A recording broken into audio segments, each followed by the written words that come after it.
नमस्कार दोस्तों, मैं हूँ रजनी। आज मैं आपको ले चलती हूँ तमिलनाडु के तिरुनेलवेली जिले की उस बस्ती में जहाँ लोग एक दूसरे के सुख दुख में शामिल होते हैं, जहाँ हर गली में बच्चों की किलकारियाँ गूंजती हैं और जहाँ हर कोई सोच भी नहीं सकता था कि एक दिन यहाँ खून खराबा होगा। लेकिन 2023 की एक बरसाती रात ने इस जगह की मासूमियत और शांति को हमेशा के लिए खत्म कर दिया।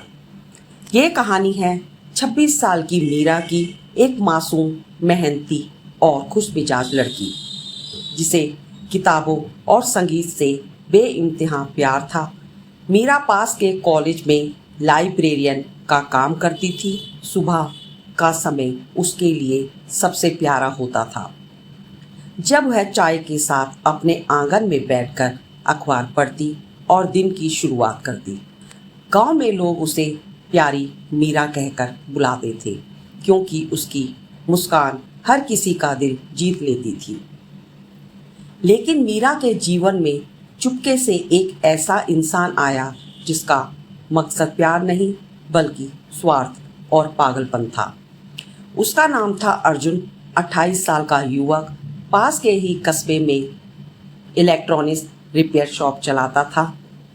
मीरा और अर्जुन की पहली मुलाकात कॉलेज के एक वार्षिक कार्यक्रम में हुई थी, जहां अर्जुन एक दोस्त के साथ आया था। पहली मुलाकात में ही अर्जुन ने मीरा की खूबसूरती और उसकी सादगी पर दिल हार दिया। दोनों की मुलाकातें बड़ी बातचीत शुरू हुई और जल्द ही दोस्ती प्यार में बदल गई। लेकिन यहाँ एक बड़ा राज छुपा था। अर्जुन पहले से ही शादीशुदा था और उसके गांव में पत्नी और एक छोटा बच्चा भी था।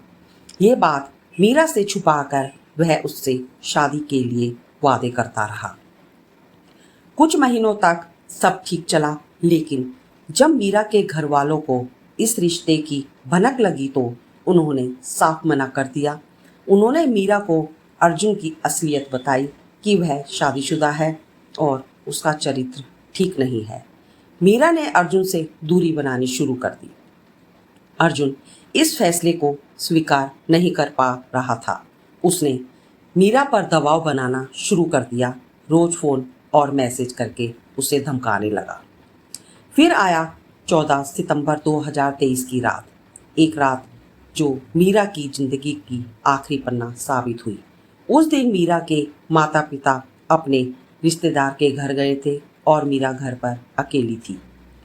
बाहर बारिश हो रही थी, बिजली बार बार जा रही थी और पूरे माहौल में अजीब सी खामोशी थी।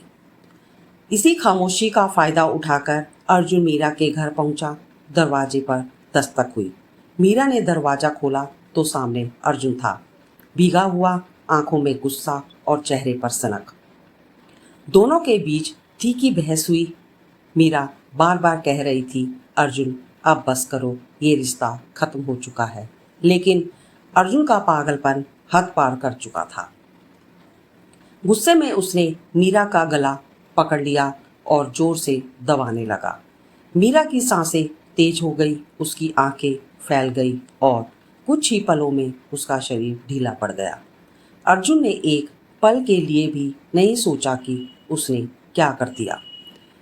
सब छुपाने के लिए अर्जुन ने मीरा के शरीर को बोरियों में भरा और आधी रात को पास की नहर में फेंक दिया।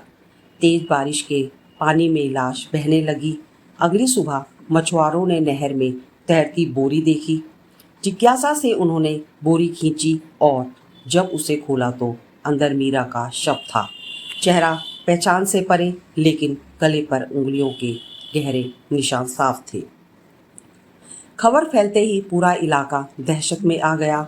मीरा के माता पिता बेसुध हो गए। माँ की चीखें पूरे गांव में गूंज रही थी। पुलिस ने तुरंत जांच शुरू की। मीरा के मोबाइल कॉल रिकॉर्ड्स में आखिरी कॉल अर्जुन की थी। पुलिस ने अर्जुन को पकड़ा और पूछताछ शुरू की। पहले तो वह झूठ बोलता रहा, लेकिन सबूत और गवाहों के सामने उसका झूठ टूट गया। उसने अपना जुर्म कबूल कर लिया। अर्जुन को गिरफ्तार कर कोर्ट में पेश किया गया। सुनवाई के दौरान मीरा के परिवार ने इंसाफ की मांग करते हुए कहा, हमारी बेटी हमें वापस नहीं मिल सकती, लेकिन अर्जुन को ऐसी सजा मिले कि कोई और बेटी ऐसी मौत ना मरे। कई महीनों की सुनवाई के बाद कोर्ट ने अर्जुन को उम्र कैद की सजा सुनाई। गांव के लोग आज भी मीरा की याद में हर साल मोमबत्तियां जलाते हैं और उसकी आत्मा की शांति के लिए प्रार्थना करते हैं। मैं हूँ रजनी। मीरा की कहानी हमें सिखाती है कि प्यार और जुनून के बीच की सीमा बहुत नाजुक होती है। जब ये सीमा टूटती है तो नतीजा सिर्फ दर्द और बर्बादी होता है, और ऐसे जुनून को कभी प्यार नहीं कहा जा सकता। आपसे फिर मिलूंगी, तब तक अपना ध्यान रखिए और सुरक्षित रहिए।